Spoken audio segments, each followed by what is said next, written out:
읽겠습니다. 지금 내가 아버지께로 가오니 내가 세상에서 이 말을 하옵는 것은 그들로 내 기쁨을 그들 안에 충만히 가지게 하려 함이니이다. 내가 아버지의 말씀을 그들에게 주었사오니 세상이 그들을 미워싸오니 이는 내가 세상에 속하지 아니함 같이 그들도 세상에 속하지 아니함으로 인하니이다. 내가 비옵는 것은 그들을 세상에서 데려가시기를 위함이 아니요 다만 악에 빠지지 않게 보존하시기를 위함이니이다. 내가 세상에 속하지 아니함 같이 그들도 세상에 속하지 아니하였사옵나이다. 그들을 진리로 거룩하게 하옵소서. 아버지의 말씀은 진리니이다.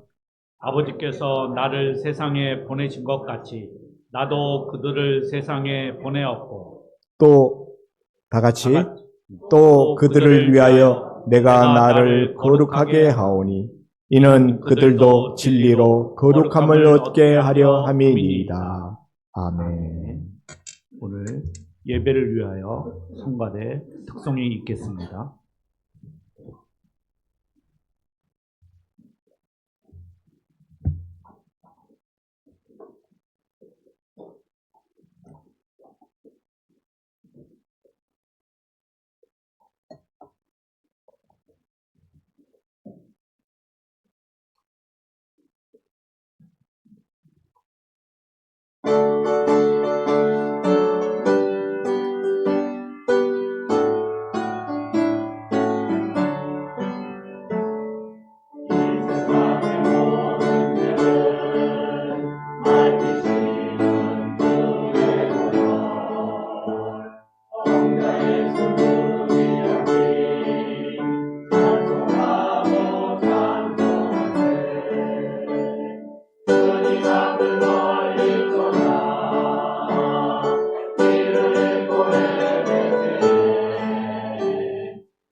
오늘 말씀 선포는 담임 목사님께서 예수님의 기도 제목이라는 주제로 말씀 전하여 주시겠습니다. 우리 좌우에 계신 모든 형제들에게 믿음의 인사를 건네겠습니다. 잘 오셨습니다. 반갑습니다. 갑자기 하늘이 시꺼매지네. 오늘 우리가 야외에 갔었더라면은 생각만 해도 정말 지난주에 잘 다녀온 것 같습니다. 그러나 오늘도 좋은 날인 줄 믿습니다. 오늘 우리가 생각하고자 하는 말씀의 제목은 예수님의 기도 제목이라는 기도 제목입니다. 기도 제목이 없는 분은 없죠. 우리는 누구나 다 기도 제목을 가지고 살아갑니다. 우리 그리스도인이라면은 하나님 앞에 드리는 기도 제목이 있어야 되고 있기 마련입니다. 그러면은 예수님은 어떤 기도 제목을 가지셨을까? 오늘 여러분의 기도 제목 제가 묻지 않아도 여러분 마음속에 생각하는 거 있을 거예요. 그런데 오늘 우리가 예수님의 기도 제목을 한번 생각해 보는 시간이 되었으면 좋겠습니다. 고난주간은 언제부터 시작되는 거죠? 내일부터입니까? 오늘부터입니까? 내일부터예요?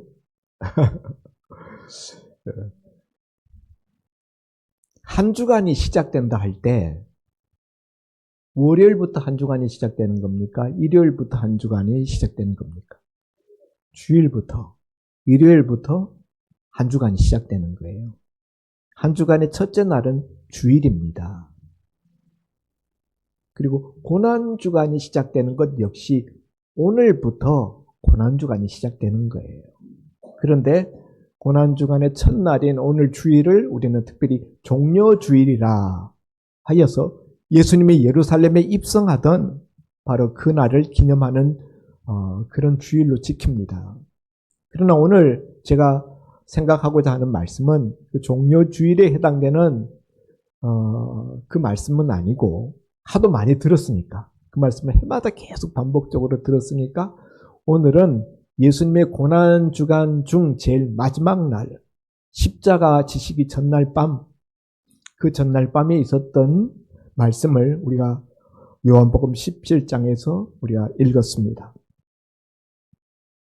예수님의 최후의 기도는 흔히 우리가 겟세마네 기도로 알고 있는 바로 그 기도가 예수님의 마지막 기도였습니다. 물론 가상칠언의 기도도 있습니다만 그거 빼면은 겟세마네 동산에 올라가서 밤이 맞도록 땀방울이 핏방울이 되도록 기도 드리셨던 그 예수님의 기도. 그런데 이게 예수님의 마지막 기도인데 요한복음에는 그 겟세마네 동산의 기도가 빠져 있어요. 겟세마네 기도가 마지막 기도로 나오지 않고 예수님의 마지막 기도 요한복음에서는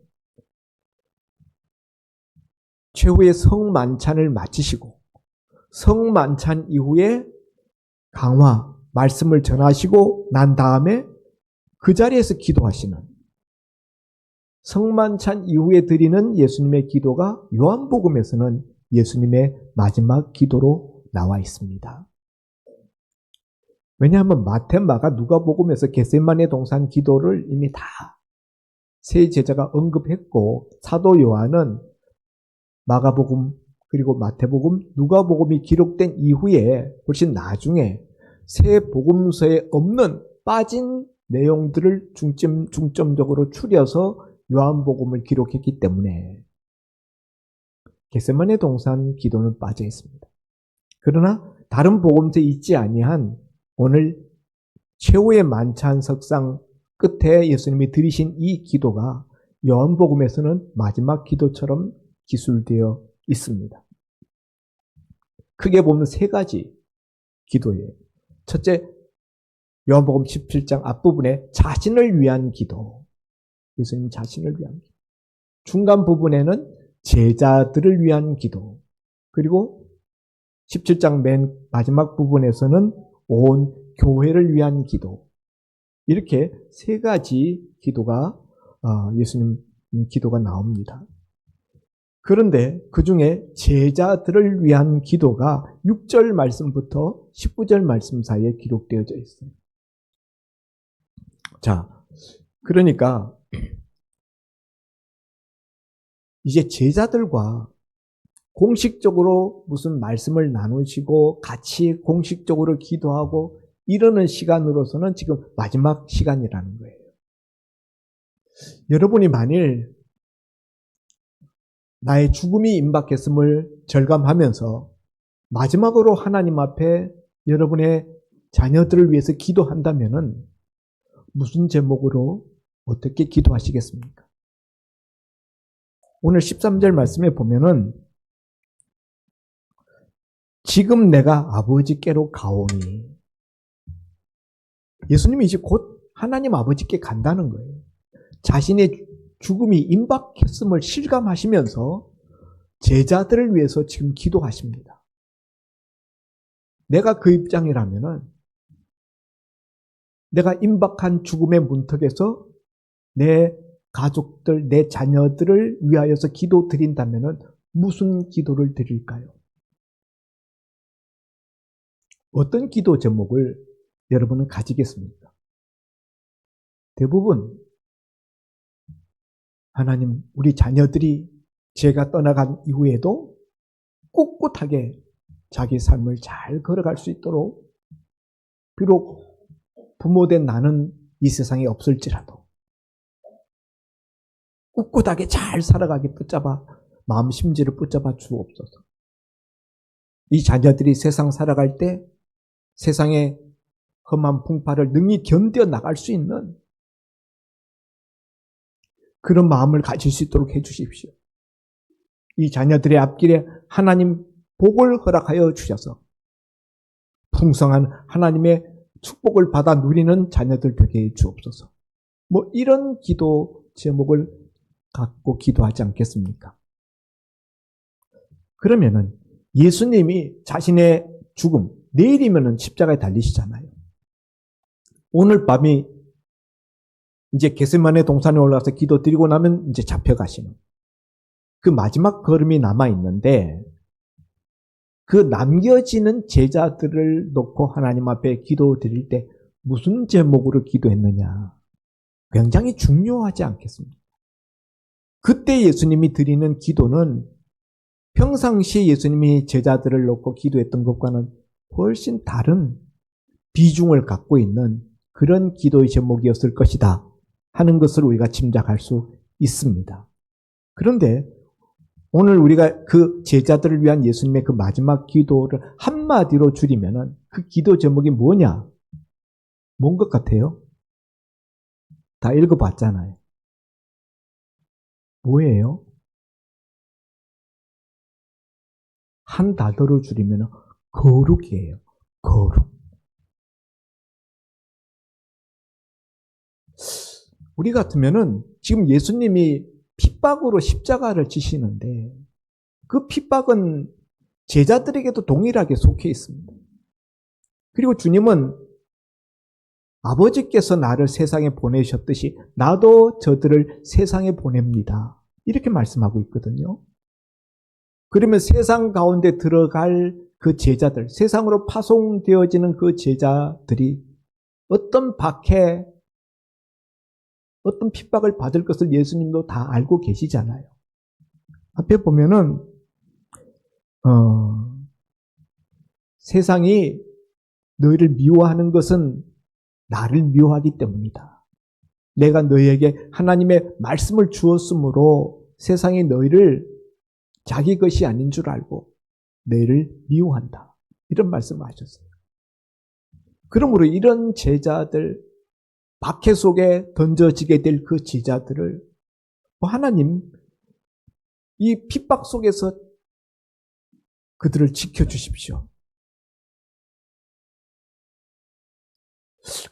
그런 기도를 드릴 것 같은데 예수님의 기도는 한마디로 줄이면은 그냥 거룩이 핵심이다. 거룩하게 해 주옵소서. 17절 말씀을 보면은 그들을 진리로 거룩하게 하옵소서. 아버지의 말씀은 진리입니다. 19절에 또 그들을 위하여 내가 나를 거룩하게 하오니 이는 그들로 진리로 거룩함을 얻게 하려 함이니이다. 거룩하게 해달라고 하나님 앞에 기도 드리고 있습니다. 제자들을 위한 예수님의 기도 제목은 거룩이었다는 거예요. 근데 그 앞에 소극적인 기도 제목이 15절에 내가 비옵는 것은 그들을 세상에서 데려가시기를 위함이 아니요 다만 악에 빠지지 않게 보존하시기를 위함이니이다. 예수님의 이 거룩을 향한 소극적인 기도 제목은 악에 빠지지 않게 보존해 달라는 거예요. 악에 빠지지 않게. 주님의 주기도문 기도와 비슷합니다. 시험에 들지 않게 하옵시고 악에 빠지지 않게. 그렇게 기도하였던 주님의 주기도문과 비슷해요. 악에 빠지지 않게 보존해 달라. 여기에 악이라는 단어가 우리가 알고 있는 일반적인 그 죄악 할 때 그 악도 들어가 있지만은 그 원문상으로 보면은 환난 같은 것도 묘사할 때 이 악이라는 단어를 썼습니다. 그러니까 제자들이 환난 가운데 처하지 않도록 지켜달라는 그런 의미도 들어있다고 생각합니다. 그러나 이후에 보면은 저희를 거룩하게 해달라는 주님의 기도가 나오는 것으로 봐서 앞에 악에 빠지지 않게 보존해달라라는 제자들의 보존을 위한 기도는 환난으로부터 지켜 보호해주는 그런 의미보다는 우리가 일반적으로 잘 알고 있는 죄악에 빠지지 않게, 악에 물들지 않게 해달라는 이 소극적인 거룩을 향한 전초 기도가 먼저 있었다. 그리고 결국에는 악에 빠지지 않는 것은 부정적인 접근이죠. 이렇게 되지 않게 해주십시오. 그러면 적극적인 기도 제목, 어떻게 되는 것을 향한 그 마지막 결승점은 거룩하게 해달라는 거예요. 여러분, 뜻밖의 기도 제목 아닙니까? 예수님이 떠나가시면서 남겨지는 제자들을 위한 마지막 기도 제목이 거룩하게 해달라는 것이라니. 우리들이 세상을 만일 떠날 때 하나님이 너 이제 그만 살고 와라. 그럴 때 우리 자녀들을 위해서 저들을 거룩하게 해 주옵소서. 이렇게 기도 드릴 사람이 누가 있겠습니까? 예수님의 이 마지막 기도 제목은 좀 우리 생각에는 좀 상황과 어울리지 않는 것 같은 느낌이에요. 그런데도 불구하고 예수님은 이 기도 제목이 가장 중요하다고 생각했기 때문에 이 마지막 기도에서 제자들이 거룩하게 해달라고 하나님 앞에 마지막 기도를 드리고 있다는 거예요. 이게 왜 그렇게 중요할까요? 거룩하다는 것이 도대체 뭡니까? 거룩이 뭐죠? 거룩이라는 단어가 가지고 있는 원래의 뜻은 구별하다, 분리해 놓다, 그런 뜻이에요. 그러니까 하나님을 위하여 하나님의 뜻에 합당하도록 쓰임받도록 따로 띄어놓는다, 구별해 놓는다, 구분해 놓는다. 그런 뜻이 바로 거룩이라는 단어가 가지고 있는 뜻입니다. 거룩, 따로 띄어놓는다, 구별해 놓는다. 왜요? 하나님을 위하여. 하나님의 쓰시기에 합당하도록. 하나님의 것이기 때문에 하나님의 것으로서 쓰임받도록. 그게 거룩이라는 단어가 가지고 있는 뜻입니다. 우리가 일반적으로 가지고 있는 그런 생각과 조금 다른 면이 있어요. 자, 그런데 왜 많고 많은 기도 제목 중에서 예수님은 하필이면 이 마지막 제자들을 위한 기도 제목으로 거룩을 선택했는가? 데살로니가전서 4장 3절에 보면은 너희를 향한 하나님의 뜻은 이것이니 곧 너희의 거룩함이라. 하나님의 뜻이 뭐냐? 성도를 향한 하나님의 뜻은 거룩함이라는 거예요. 여러분, 하나님의 뜻이 무엇이다라고 분명히 딱 찍어서 말한 데가 몇 군데 있어요. 항상 기뻐하라, 쉬지 말고 감사하라. 쉬지 말고 기도하라, 범사에 감사하라. 이는 그리스도 예수 안에서 너희를 향한 하나님의 뜻이니라. 이렇게 하나님의 뜻이 모든 사람이 구원받는 데 이르는 것이 하나님의 뜻이다. 그런 식으로 하나님의 뜻이라고 딱 지정해서 말씀해 놓은 몇몇 군데가 있는데 데살로니가 전서 4장 3절에는 너희의 거룩함이 하나님의 뜻이다. 그랬어요. 여러분, 우리 그리스도인에게서 가장 중요한 것이 뭡니까? 그리스도인에게 있어서 가장 중요한 것은요, 예수님이 가르치셨던 말씀 중에서 가장 핵심이 뭐라고요? 하나님 나라. 하나님 나라가 가장 중요하고, 그 다음에 하나님의 뜻이 가장 중요합니다. 그래서 주님 가르쳐 주신 주기도문에서 뜻이 하늘에서 이루어진 것 같이 땅에서도 이루어지이다 라고 하나님의 뜻이 이루어지는 그 문제를 기도 제목 주기도문 맨 처음에 올려놓으셨어요. 그런데 그 하나님의 뜻이 뭐냐? 우리가 거룩해지는 것이 하나님의 뜻이라는 거예요. 그래서 예수님의 기도는 자기 스스로 자기가 생각해서 자기 마음에 원하는 어떤 것을 가지고 기도한 것이 아니라 하나님의 뜻을 가지고 기도했다. 하나님이 기뻐하시는 뜻을 기도 제목으로 삼았다. 그게 바로 거룩이었습니다. 많고 많은 기도 제목 중에서 거룩을 제자들을 위한 마지막 기도 제목으로 삼았던 이유가 거기에 있는 것입니다. 히브리서 12장 14절에 보면은 거룩이 없이는 아무도 주를 보지 못한다. 거룩함을 따르라. 이것이 없이는 아무도 주를 보지 못하리라. 거룩함을 따르지 않으면은 주님을 보지 못한다라고 말씀하고 있어요. 주님을 보려면은 거룩해야 된다는 거예요.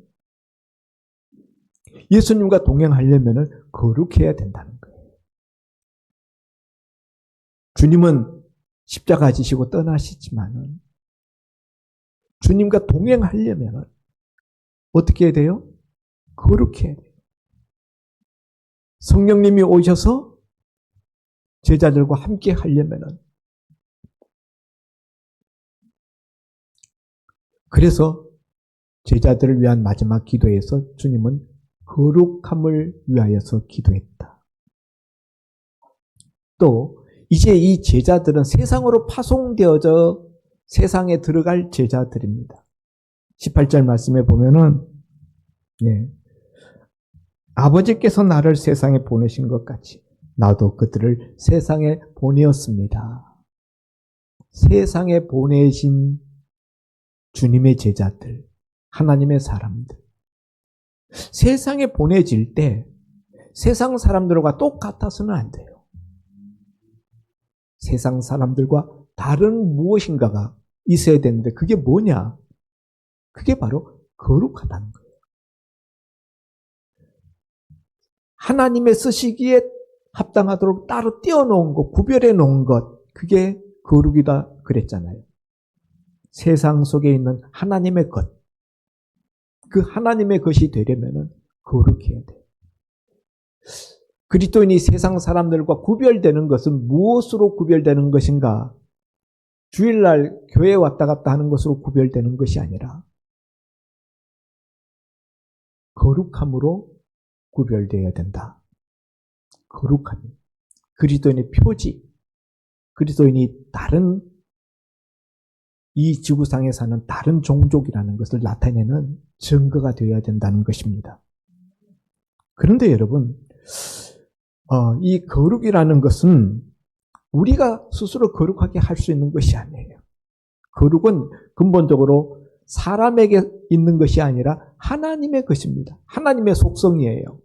하나님에게 있는 것이기 때문에 내 스스로 거룩하게 할 수가 없습니다. 하나님이 거룩하게 해주셔야 거룩하게 됩니다. 어떻게 거룩해질 수 있습니까? 어떤 사람이 흙을 한 무더기 선물을 받았어요. 흙에서 이상한 향기가 납니다. 너무 향수 같은 향기로운 향이 나는 거예요. 그래서 흙아 너에게서 어찌하여 이렇게 아름다운 향기가 나느냐. 그 물어보니까 그 흙이 대답하기를 나는 오랜 세월 동안 백합화 밭에 있었습니다. 백합화 밭에서 백합화가 피는 그 밑에 있었기 때문에 그 자기 위에 백합화가 뿌리를 내리고 꽃을 피우고 그 백합화의 향기가 땅에 배어서 이 흙에서 아름다운 향내가 났다는 거예요. 우리는 우리 스스로를 거룩하게 할 수 없어요. 우리가 거룩하게 하는 것은 하나님과 함께 붙어 있는 거예요.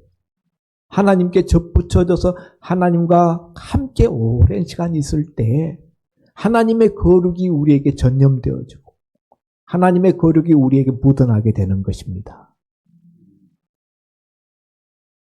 그런데 구체적으로는 어떻게 거룩해질 수 있느냐? 오늘 본문에 보면은 17절 말씀에 그들을 진리로 거룩하게 하옵소서. 진리로 거룩하게 한대. 진리. 19절 하반절에 보면은 그들도 진리로 거룩함을 얻게 하려 함이니이다. 그런데 진리가 뭡니까?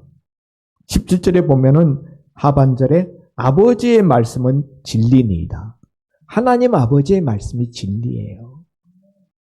우리 스스로 우리를 거룩하게 할 수 없습니다. 하나님의 말씀이 들어와서 그 말씀이 우리 마음속에 새겨지고 우리가 그 말씀에 젖어지면서 우리가 거룩해지는 거예요. 말씀으로 우리가 깎이고 다듬어지고 말씀에 절여지면서 우리가 거룩을 닮아가는 것입니다. 그런가 하면은 디모데전서 4장 5절에 보면은 하나님의 말씀과 기도로 거룩하여짐이라. 하나가 더 붙었어요. 하나님의 말씀과 기도로. 우리가 거룩해지는 것은 이 두 가지예요. 기도로 하나님과 연결되어지고 하나님께 접붙여지고 기도로 하나님 앞에 닿을 때 그때 하나님의 거룩이 우리 속에 흘러 들어오게 되는 것입니다. 여러분, 거룩은 사람이 만드는 것이 아니라 하나님이 가져다 주는 것이라고 했는데 하나님의 속성인데 그러면 우리는 아무것도 안 하고 가만히 있으면 되느냐? 그렇지 않아요. 물론 거룩은 내가 스스로 만들 수 있는 것이 아니라 하나님에게서 하나님이 주어서 우리가 받아 가지게 되는 부분이 있지만은 그 통로가 뭐라고요? 하나님의 말씀과 기도. 이 부분은 우리가 힘써야 되는 거예요. 하나님의 말씀을 우리 속에 가득 채우고 기도로 우리의 영혼을 충만하게 하는 것. 여기에는 우리의 시간과 노력이 들어갑니다. 많은 시간과 많은 노력이 들어가서 말씀이 우리 속에 가득 차고 기도로 하나님과의 영적 교통이 풍성해지면서 우리 속에 하나님의 거룩이 흘러 들어오게 되는 것입니다. 사랑하는 성도 여러분, 우리를 성도라 그러잖아요. 성도가 무슨 뜻이죠? 거룩한 무리라는 뜻이에요. 거룩한 무리. 여러분이 거룩합니까? 왜 거룩한 무리라고 하죠? 하나님의 것이기 때문에, 하나님을 위해서 따로 떼어놓은 구분된 존재이기 때문에, 그래서 우리를 온갖 죄와 허물과 실수투성임에도 불구하고 우리를 성도라고 부르는 거예요. 하나님의 것이기 때문에. 출애굽기 19장에 보면은 19장 6절인가요? 거기 보면은 너희는 왕 같은 제사장이요 거룩한 무리라 이렇게 하나님이 말씀하세요. 시내산 밑에서 이스라엘 백성들을 향하여서 나는 너희를 애굽에서 종되었던 너희를 구원해낸 여호와라 하면서 너희는 왕 같은 족속이요 거룩한 백성이라. 거룩한 백성.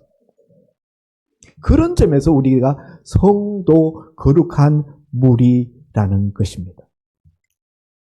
그래서 이 거룩은요, 우리가 해도 되고 안 해도 되고 그런 것이 아니라 레위기 11장 45절에 보면은 내가 거룩하니 너희도 거룩하라. 하나님의 직접적인 명령사항이에요. 거룩하라. 여기는 토를 달 수가 없습니다. 무조건 우리가 순종하고 그렇게 가야 되는 거예요. 아멘입니까? 그런 점에서 우리 그리스도인의 인생에 있어서 인생의 목표는 뭐냐? 세상 성공이 아니고 하나님 앞에 거룩해지는 거예요. 거룩이 우리 인생의 목표요. 거룩이 우리 그리스도인의 인생의 가장 핵심 가치가 되어야 된다는 것입니다. 성경에는 거룩이라는 단어가 466번 나와요. 어마어마하게 많이 나오죠. 466번. 반면에 행복이라는 단어는 몇 번 나오는가? 몇 번 나올 것 같아요? 행복 11번 나옵니다. 우리는 무엇을 위해서 기도합니까? 주로 행복을 위해서 기도합니다. 성경은 행복에 대해서 그렇게 말하지 않아요. 거룩에 대해서 집중적으로 말씀합니다. 왜 그렇습니까? 인간의 행복은 거룩을 추구할 때 보너스로 하나님이 주시는 부차적으로 따라오는 부가적인 거예요. 거룩이 없이 행복만 추구하면은 행복해지느냐? 그렇지 못하다는 거예요. 반면에 거룩을 앞장 세우고 거룩을 추구하면은 행복이 저절로 따라옵니다. 그러므로 예수님은 제자들을 위해 기도할 때 저들을 거룩하게 해달라고 먼저 기도하셨다는 사실입니다. 거룩의 내용이 무엇이냐? 구체적으로 우리가 공부하려면은 그 1시간 또 따로 해야 돼요. 레위기 19장에 가서 보면은 어떻게 사는 것이 거룩하게 사는 것인지에 대한 구체적인 말씀이 쭉 나옵니다. 근데 우리가 먼저 내가 하나님을 위해서 따로 떼어놓아진 존재, 구별된 존재라는 정체성 의식이 있는가? 내가 하나님의 것이라는 이 자기 자의식이 있는가? 이것부터 오늘 우리가 먼저 정립을 해야 되겠습니다.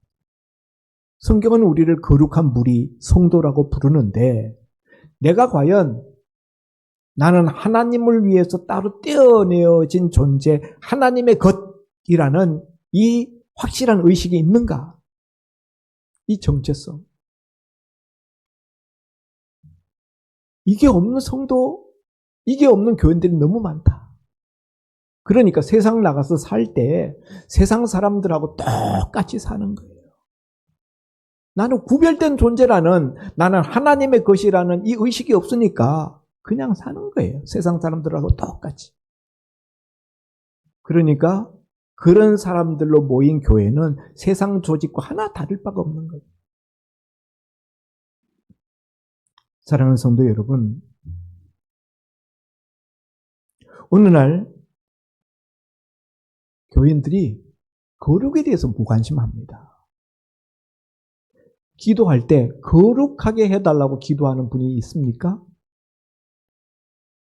우리 기도 제목에 하나님 나 좀 거룩하게 해주세요.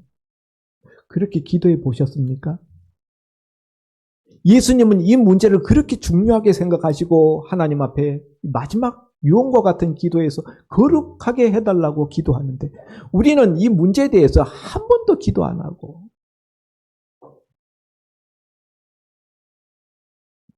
잘못된 거 아닙니까?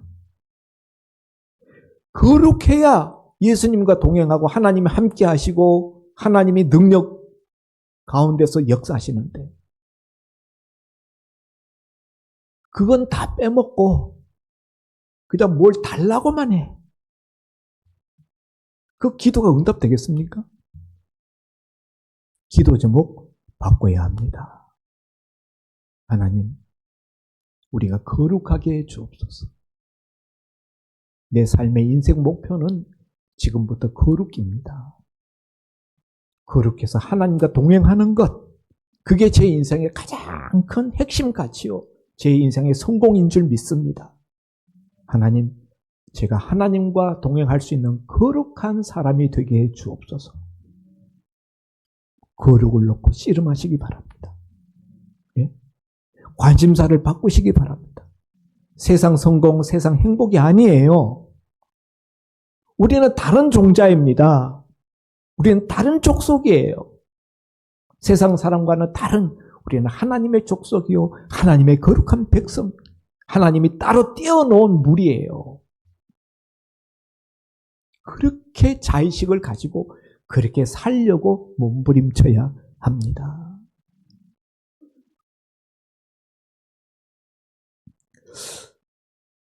얼마 전에 윤석열 대통령 탄핵 방송에서 헌법재판소의 문형배 헌법재판관이 판결 내리는 것을 보았습니다. 그런데 그 문형배 헌법재판관이라는 인물은 제가 우리 교회 전체 카톡방에 올렸던 김장하 어른이 길러낸 인물입니다. 가난해서 학교를 다닐 수 없었던 그에게 고등학교 때부터 학비를 지원해주고 대학 학비를 지원해주고 그래서 그 문영배 재판관이 말하기를 김장하 어른이 없었다면 오늘날에 저는 없습니다. 그런 이야기를 했어요. 그러면서 그 김장하 어른을 추억하면서 그분이 어떻게 자기를 도와주었고 자기가 커서 은혜를 갚겠다고 갔더니 나한테 갚을 거 하나도 없다. 뭔가 내가 갚아야 될 것이 있다면 사회에다가 세상에다 갚아라. 그렇게 말씀하셨다는 이야기를 하면서 그 문 재판관이 그 김장하 어른에 대한 감사와 감격 그걸 이야기하다 말고 울더라고. 울어요. 얼마나 제가 충격이 되었는지 몰라요. 그러면서 이렇게 이야기하더라고요. 제가 살아가는 것은 김장하 어른의 말씀을 실천하는 것, 그것이 유일한 잣대입니다. 김장하 어른이 한 그 말, 평상시에 들려준 그 말씀을 실천하는 것이 자기가 살아가는 삶의 유일한 잣대래요. 김장하 어른이 한 그 말 들어보면 핵심이 뭐냐면요. 그 양반이 기독교인인지 아닌지 모르겠어요. 저는 지난번에 제가 전체 카톡방에 올려드린 거 다 보셨나요? 안 보신 분 위해서 오늘 제가 다시 올려드리겠습니다. 그 내용을 들여다보면 그분의 인생관, 김장하 어른의 인생관은 윤동주의 서시예요. 죽는 날까지 하늘을 우러러 한 점 부끄러움이 없기를 입새이는 바람에도 나는 괴로워했다. 하늘을 우러러 부끄럽지 않겠다는 그 결심. 그걸로 그는 자기의 많은 부를 세상에 소외된 자, 연약한 자, 힘없는 자들, 가난한 자들을 위해서 그것을 나누어주면서 평등을 실천하려고 애를 썼더라고요. 그 은혜를 입었던 문영배 헌법재판관도 자기도 그런 삶을 살려고.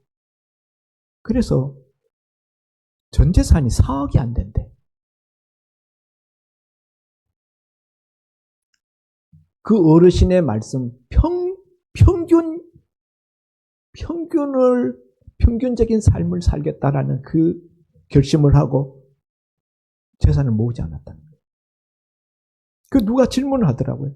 당신 퇴임하면은 전관예우 당신 어떻게 할 거냐? 전관예우 엄청나게 받잖아요. 그 전관예우 받으려고 그 자리에 올라가려고 발버둥 치는 거 아닙니까? 근데 이 문영배 재판관은 자기는 전관예우 자기는 받지 않겠다고. 야, 재판관이 재산이 4억이 안 된대. 충격받았어요. 그 김장하 어른의 그 한 말을 듣고 그 말을 잊지 않고 그 받은 은혜를 생각하고 그 말씀대로 살려고 실천하는 그의 진지한 모습이 그리스도인들이 주님의 말씀을 듣고 실천해야 될 그 모습을 나는 그 사람에게서 봤어요.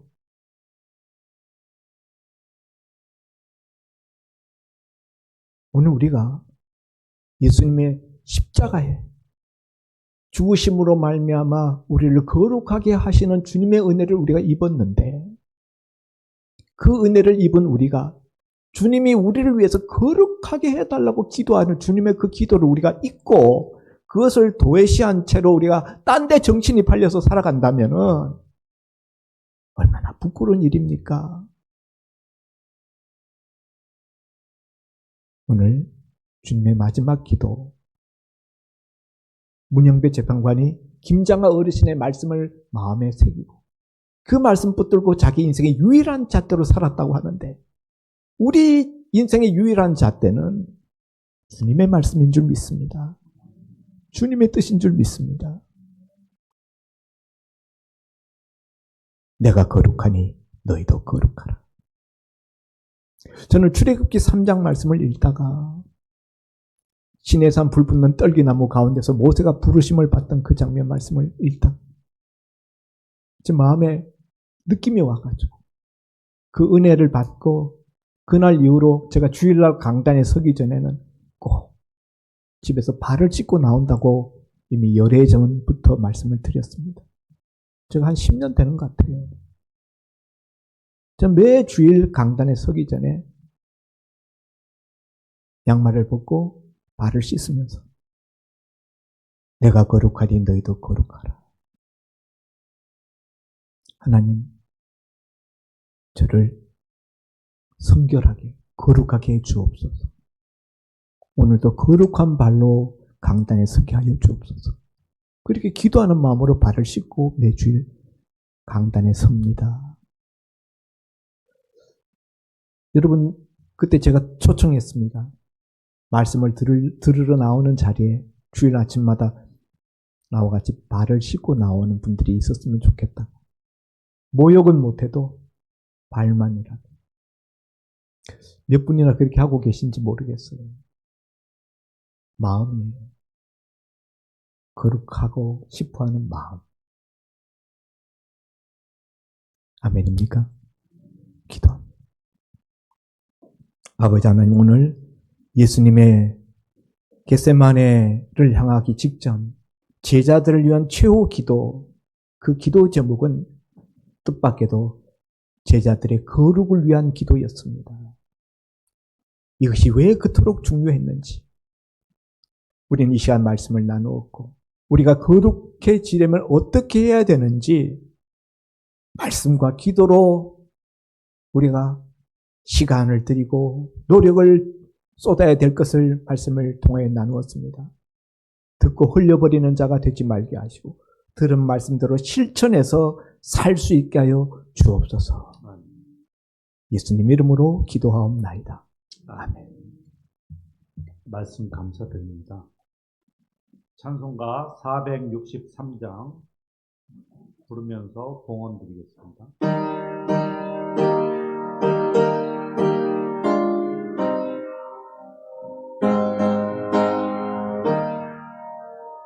진짜 되기 원합니다.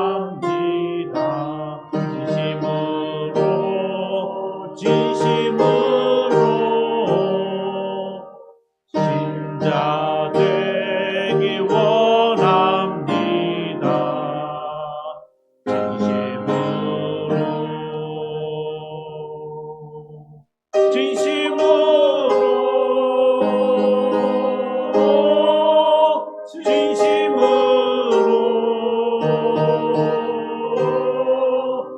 진짜 되기 원합니다.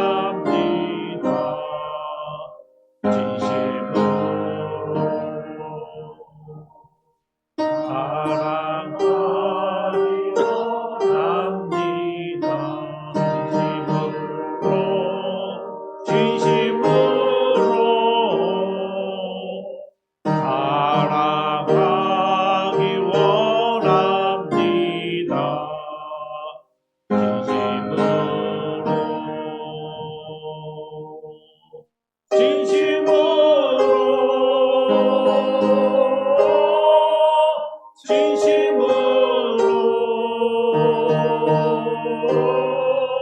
사랑하기 원합니다. 진심으로 거룩하기 원합니다. 진심으로 거룩하기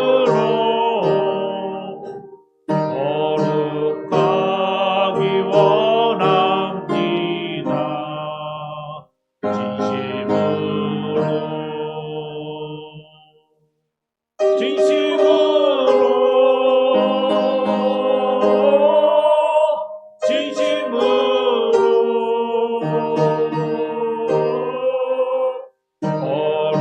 거룩하기 원합니다. 진심으로 예수 닮기 원합니다. 진심으로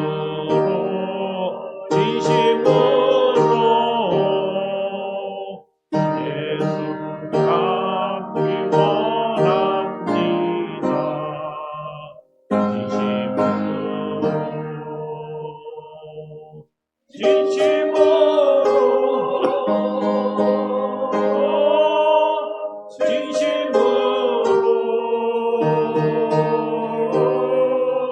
예수 닮기 원합니다.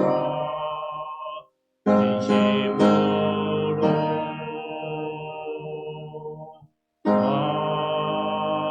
아멘. 담임 목사님께서 봉헌 기도해 주시겠습니다. 예수 닮기 원합니다. 진심으로. 우리를 날마다 더 거룩한 자가 되어가게 기도하시는 주님.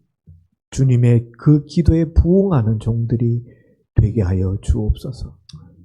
말씀을 받고 은혜를 받고 그 감사한 마음으로 주님 앞에 우리가 아끼는 것 중에 우리가 귀하게 여기는 것 중에 일부를 갈라 주님 앞에 드렸사오니 주님 저들의 영혼이 먼저 잘 되게 하시고 그 영혼이 범사에 잘됨같이 강건케 하시고 그 손으로 하는 일에 형통함을 부어 주옵소서. 그리하여 드려진 그 자리가 축나지 않게 하시고 주께서 흔들어 넘치게 채워주시는 복을 받아 누리게 하여 주옵소서. 감사하며 예수님 이름으로 기도하옵나이다. 아멘. 교회 소식 전하여 드리겠습니다. 오늘은 종료주일 예배를 마친 후에 전체 식사가 있습니다. 오늘 그 식사는 박희정 집사님, 황현희 권사님이 이제 준비 섬겨 주셨고요. 그다음에 박기호 집사님, 장석순 권사님이 손녀가 갑자기 둘이 생겨서 대길 떡을 또 준비했습니다. 자, 참여하셔서 드시고 가시기 바랍니다.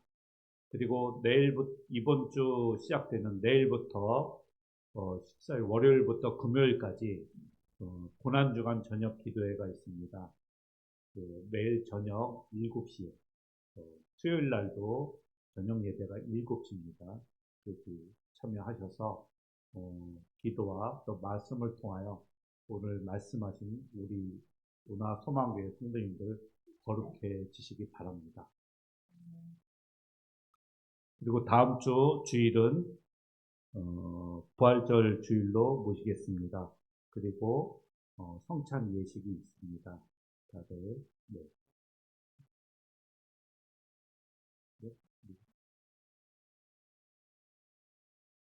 그 다음에 학습 문답 받으실 분 있으면 신청해 주시기 바랍니다.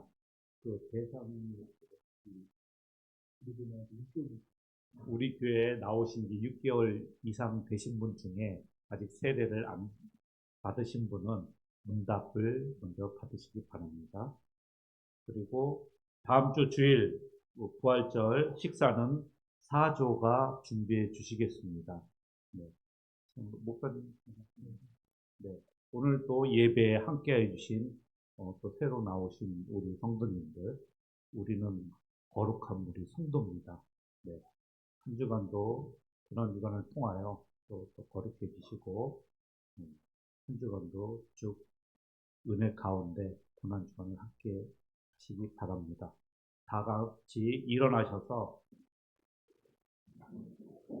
송영 502장 1절 부른 후에 오늘 예배를 위해서 윤진호 목사님께서 축도해 주시겠습니다.